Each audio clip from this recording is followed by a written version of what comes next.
Estás escuchando Radio Primavera Sound, proudly presented by Cupra.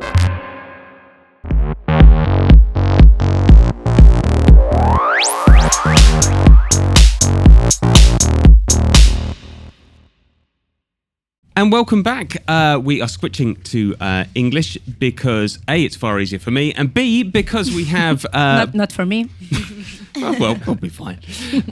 Brooklyn Indie Rock Titans. Momma, how are you doing? Pretty good. Hello. Good. Hola. You were kind of surprised about Titans. Is Titans all right, or...? Yeah, super flattering. Yes. Why not? Super nice. You are on an absolutely sort of mammoth tour. How's it been? Well, it's been kind of brutal, to be honest. We just finished 6 weeks in the States, and that was pretty hard on our bodies. Just a lot of driving, not a lot of sleep. But the shows have been really awesome, so it's been a give and take.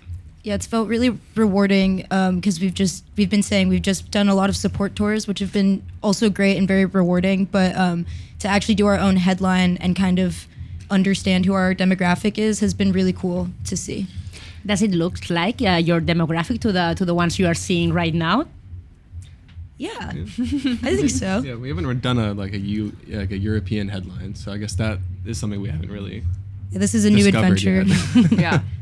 Well, I wanted to ask about demographics because I'm slightly older than you, and I very much remember. So am I.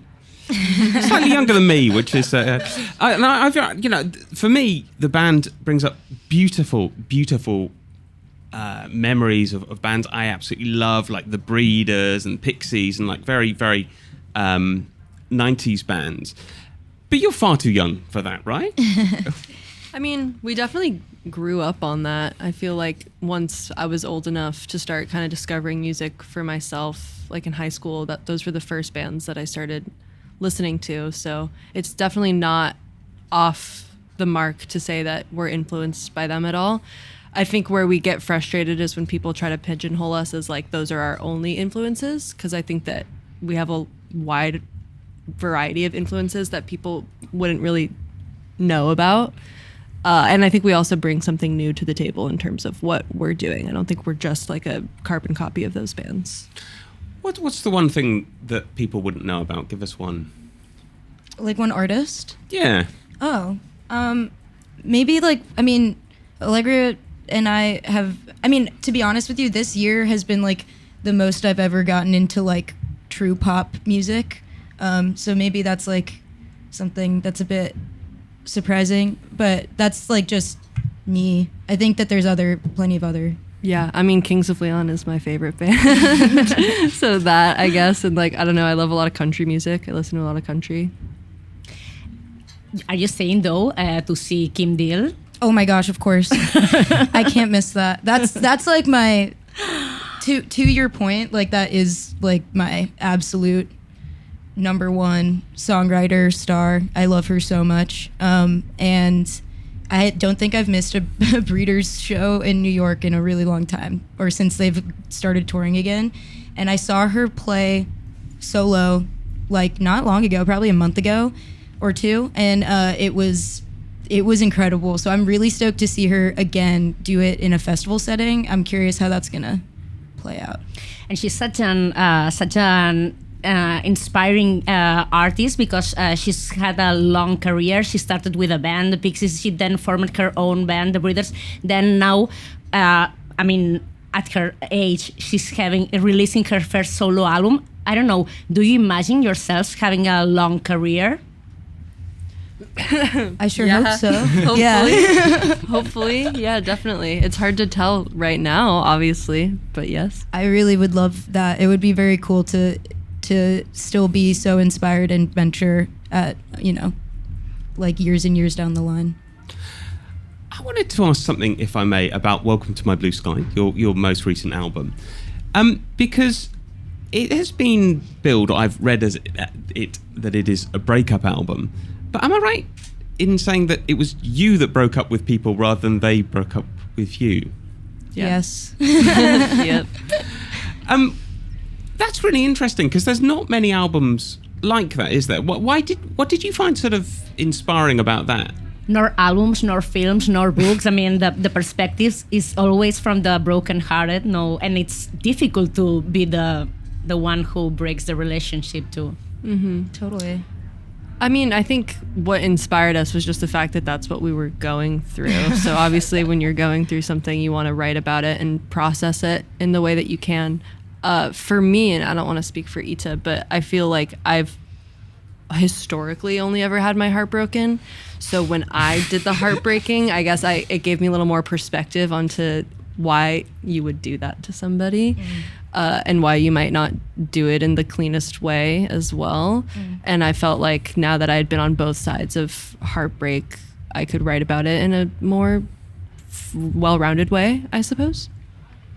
Yeah, totally. I think where I relate to that, I mean, I relate to all of that, but like where I really, when talking about writing the record, it's like we were just going through exactly that and stepping into kind of a new place in life. And I think that there was no way to really process that, or like, I don't know, like you were saying, like it's hard to be the person that breaks up. And like Allegra was saying, it's not always going to be the cleanest way to end things with somebody. And I think that's like a really hard thing to recognize and also come out of it being like, I'm still a good person. I'm not, horrible. So I think that like the only way for me to really process that was truly like having to write about it and being able to talk to Allegra about it because she was there through everything, and having that friendship where we could actually sit down and process together.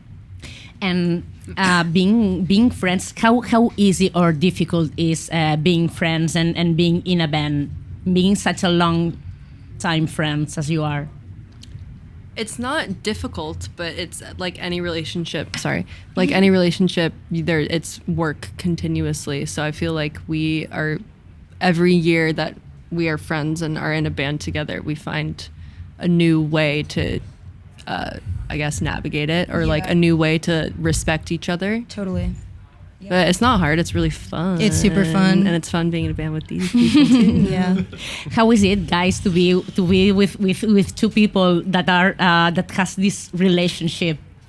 I mean, it's great. I mean, I've known Ita and Allegra since we were all in high school, different high schools, but I've known them for a very long time as well. So, it's been really great to watch them as people and like songwriters evolve, and like to evolve with them as well has been like a really unique experience that like very, very few people get, especially like very few producers get also to do that too. So yeah, it's been really great.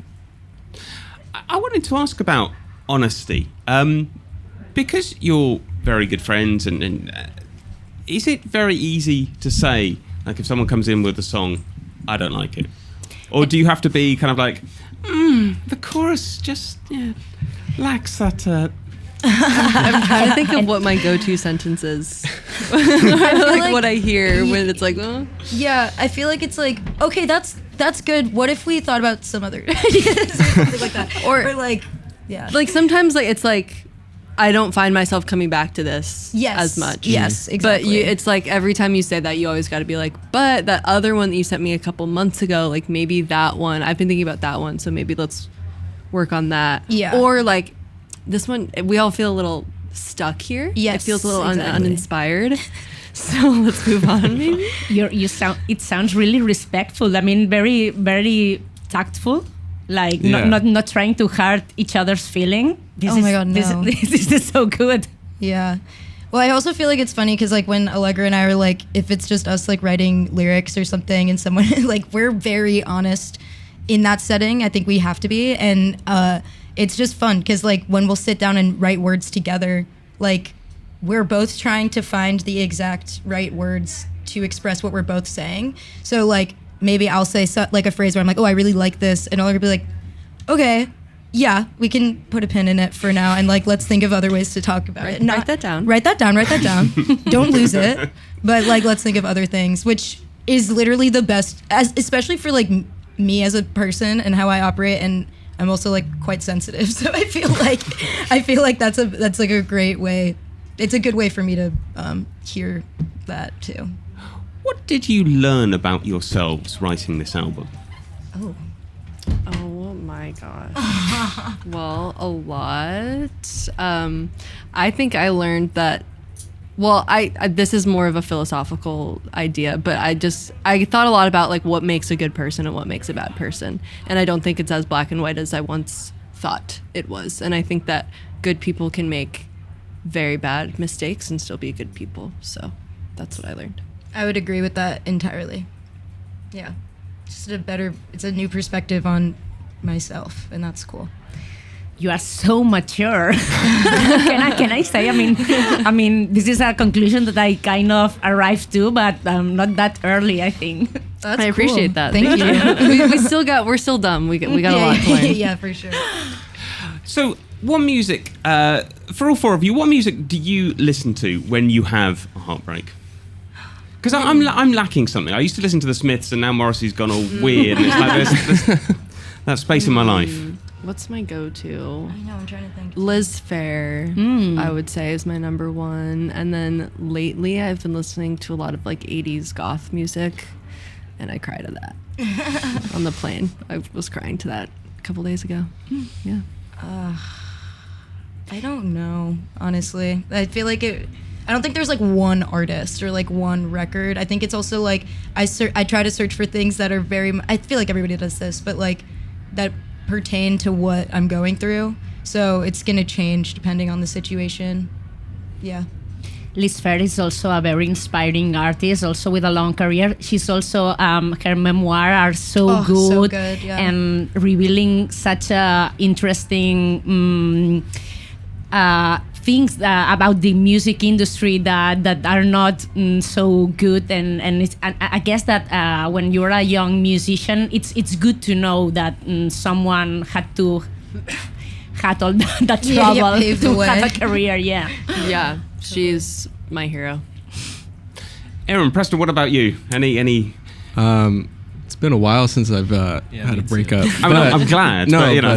the last one I remember being really attached to Yankee Hotel Foxtrot, the Wilco album. Like that. I don't know why. That's what I think of. And it's not even, when I listen to it now, it's not even necessarily like I only think about like a breakup with that, but it is like sort of has that energy to it to me. But it still has like an optimism. Breakup record at all? Like no, I mean no, but.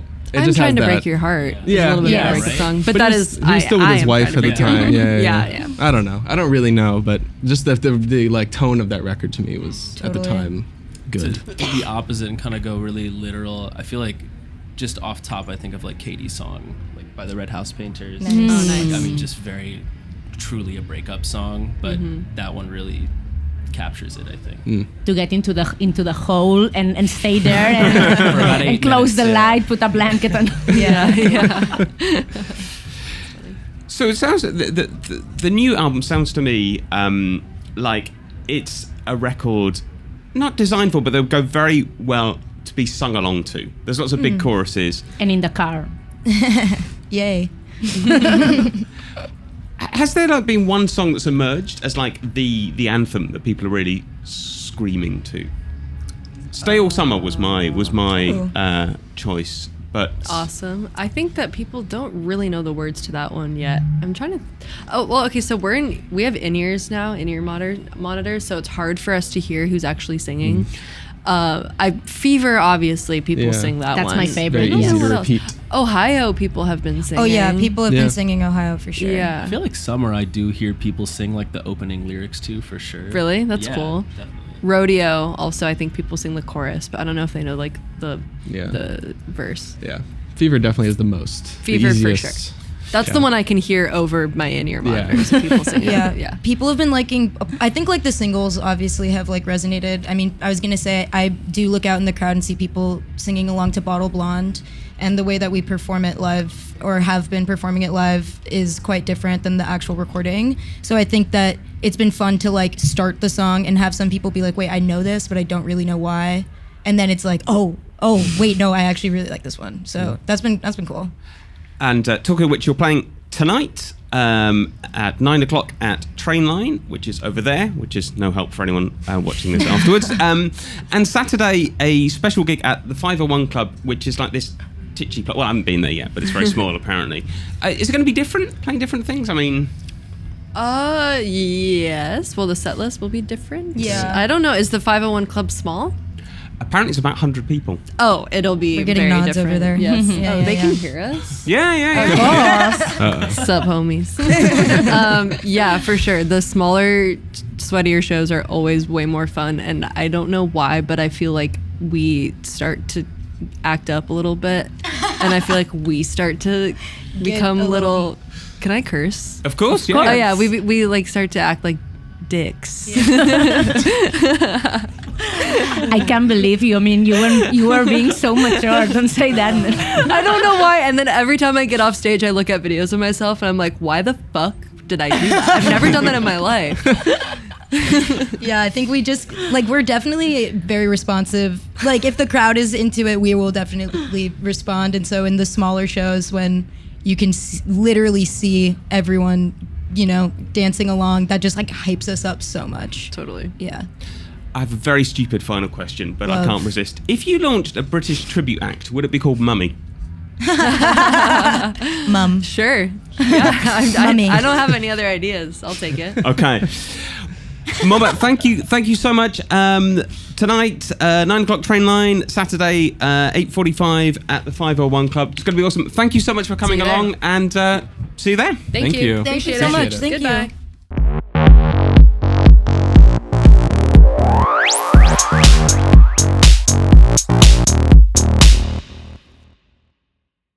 Estás escuchando Radio Primavera Sound, proudly presented by Cupra.